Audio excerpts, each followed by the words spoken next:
আসসালামু আলাইকুম। খুবই মুখরোচক আজকে একটা ভিন্ন রেসিপি নিয়ে চলে আসলাম আপনাদের মাঝে। অত্যন্ত মুখরোচক খাবার, ঝটপট তৈরি করে নেওয়া যায়, গরম ভাতের সাথে কিন্তু অসাধারণ। এখানে আমি দুই ধরনের ডাল নিয়েছি, মসুরির ডাল আর খেসারির ডাল ভিজিয়ে রেখে আধা ঘন্টার মতো পানি ঝরিয়ে বেটে নিয়েছি। আর এখানে কিছুটা ছোট চিংড়ি শিলপাটায় বেটে নিয়েছি, আর নিয়েছি কিছুটা কুমড়া পাতা। নিয়ে এবার চলে যাচ্ছি আমি রান্নার প্রসেসিংয়ে। এবার আমি কিছুটা মশলা, লাল মরিচের গুঁড়া 1/2 টেবিল চামচ পরিমাণ, হলুদের গুঁড়া, আদা রসুন বাটা 1 টেবিল চামচ পরিমাণ, ভাজা জিরার গুঁড়া, ধনিয়ার গুঁড়া, স্বাদ মতো লবণ, আর যে ছোট চিংড়িটা বেটে রেখেছিলাম এটা দিয়ে দিলাম। এবার আমি যে ডালটা বেটে রেখেছি পুরো ডালটাই দিয়ে দিলাম। এখানে 1/2 কাপ পরিমাণ ডাল আছে, আর ডাল আর চিংড়িটা আমি একই মাপে নিয়েছি। এবার আমি দিয়ে দিচ্ছি 1/2 কাপ পরিমাণ পেঁয়াজ কুচি। 1/2 কাপ পরিমাণ পেঁয়াজ কুচি দিয়ে এখানে দিয়ে দিচ্ছি আমি 6টা কাঁচা ঝাল, একটু ছোট কুচি কুচি করে কেটে নিয়েছি। ঝালটা আপনারা আপনাদের স্বাদ অনুযায়ী দিবেন। আমি একটু ঝাল ঝাল রান্না করব, তাই কিন্তু আমি ঝালের পরিমাণটা একটু বেশি দিলাম। ঝাল কিন্তু খেতে আমার বাসায় সবাই অনেক বেশি পছন্দ করে, তাই আমি একটু বেশি করে ঝাল দিলাম। এবার ফ্রেশ কিছুটা ধনিয়া পাতা ভালো করে পরিষ্কার করে ধুয়ে একটু কেটে দিয়ে দিলাম। ধনিয়া পাতাটা হাতের কাছে থাকলে দিবেন, না হলে দরকার নেই। আর ধনিয়া পাতা দিয়ে এবার আমি এখানে, আপনারা চাইলে একটু বেসন, চালের গুঁড়া বা ময়দা হাতের কাছে যেটাই থাকবে সেটা দিয়েই করে নিতে পারেন।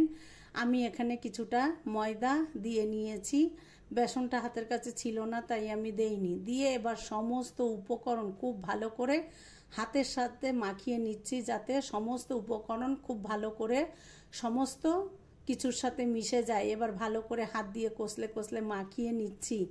আর এই রেসিপিটা কিন্তু আমি প্রথমে ট্রাই করলাম, আমি কিন্তু এর আগে কখনোই করিনি। আসলে ফেসবুক, ইউটিউবে এত রান্না দেখে মন চাইলো আজকে নিজে একটু ট্রাই করি। মাশাল্লাহ কিন্তু অনেক বেশি মজার ছিল। আপনারা বলেন তো এটা পাকোড়া নাকি হচ্ছে ডালের বড়া বা কুমড়া পাতার বড়া জানাবেন। সরিষার তেল দিয়ে খুব ভালো করে মেখে এক পাশে রেখে দিয়ে এবার পাতাগুলো আমি খুব ভালো করে ধুয়ে নিয়ে পরিষ্কার করে পানি ঝরিয়ে নিয়ে এবার কিন্তু আমি যে ব্যাটারটা রেডি করে রেখেছি বা এই মিশ্রণটা কিন্তু এখানে দিয়ে দিলাম। মিশ্রণটা দিয়ে পাতার সাহায্যে আসলে আপনারা স্ক্রিনে দেখতে পাচ্ছেন, এভাবে কিন্তু আমি প্রত্যেকটা পাকোড়া এভাবে রেডি করে নিয়েছি।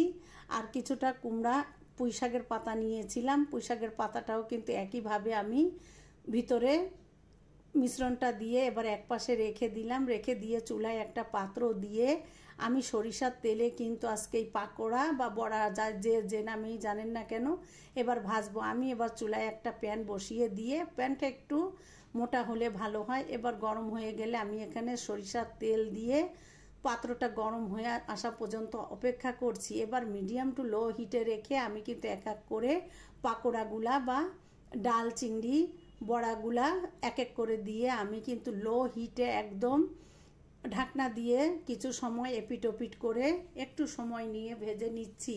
আসলে একটু সময় নিয়ে ভাজতে হবে যাতে ভিতরের মিশ্রণটা আমার খুব ভালোভাবে সিদ্ধ হয়ে যায়। এবার ঢাকনা দিয়ে আমি 5 মিনিটের মতো লো হিটে জাল করে নিয়ে এবার কিন্তু উল্টে দিচ্ছি। এভাবে উল্টে পাল্টেই কিন্তু আমি পাকোড়াগুলো ভেজে নিয়েছি। আর এটা গরম ভাতের সাথে কি যে মজার ছিল, অসম্ভব সুস্বাদু ও মজার। প্রথমবার ট্রাই করেছি, মাশাল্লাহ অনেক বেশি ভালো হয়েছিল। আপনারা কমেন্ট করে জানাবেন কেমন হলো আমার এই পাকোড়া বা বড়া যে নামেই জানেন না কেন। যারা খেয়েছেন তারা তো জানেন, আর যারা খাননি একবার হলেও এভাবে রান্না বা ভেজে খেয়ে দেখবেন। গরম ভাতের সাথে কিন্তু অনেক বেশি মজার। ভালো লাগলে এভাবে বানিয়ে খেয়ে দেখবেন আর পুরো ভিডিওটা দেখবেন। সবাই অনেক বেশি ভালো থাকবেন, আপনাদের জন্য রইল মন থেকে দোয়া।